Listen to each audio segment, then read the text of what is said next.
think the important part of this day is producers get together before we go into harvest, so they learn the trends throughout the industry, see how they can connect and grow with each other, and then also it's a good opportunity for service providers to speak to those producers and say how they can add value to their business. The wine industry is very much within the agric industry, the start of the Nedbank story in the agric industry. So Nedbank has a long history with the Western Cape and the wine industry and the other provinces in terms of the wine industry. That's really where we started to settle and strengthen our brand within the agric industry. And with that long history and the support that we had from the wine industry, we were able to build our brand and expand our service offering and our value to the rest of the agric industry now across the country. I think we're sitting in a difficult position at the moment. Producers are struggling to get their crops watered, their vineyards watered. They've made plans to get turbines in, generators in, trying to manage the power shortages, the load shedding.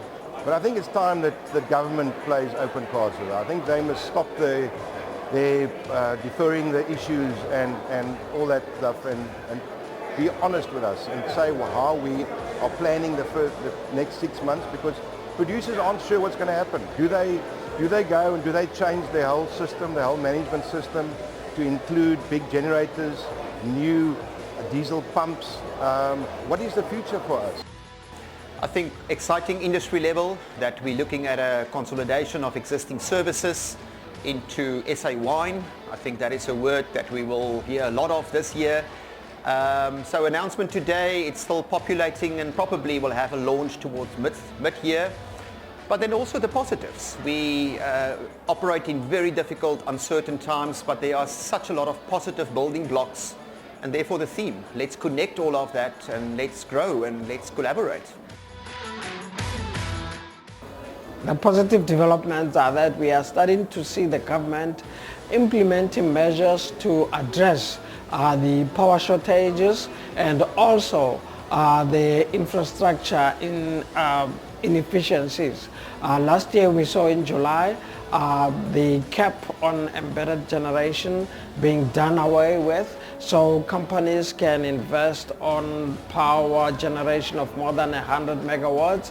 And also under Operation Vulindlela, government is implementing measures to address, for instance, the inefficiencies in water supply and also other infrastructure.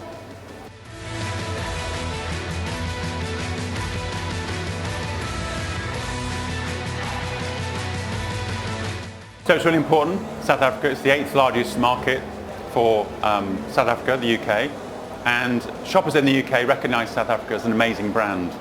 You get value and you also get great quality at the top end. Today my talk is about progress, partnership in particular, and all the possibilities that are out there for all the growers, I hope, in the hall. It's an exciting time for South Africa in the UK, and the brand South Africa has never been stronger. Having been out of the market for a good 2.5 years, and last year was the first year we could start doing some work in market, but a lot of that focus was on Cape wine. So 2023 is going to be the first sort of normal year that we can activate in markets. We need to work together because we have to increase the profitability for everyone in the value chain in our industry, be it from a brand perspective, a customer as well as the distributors. And we need to help and enhance creativity in the industry. And I think the most important is that we need to start limiting the cannibalization of our category. So there is still a category and everybody is successful in the next couple of years.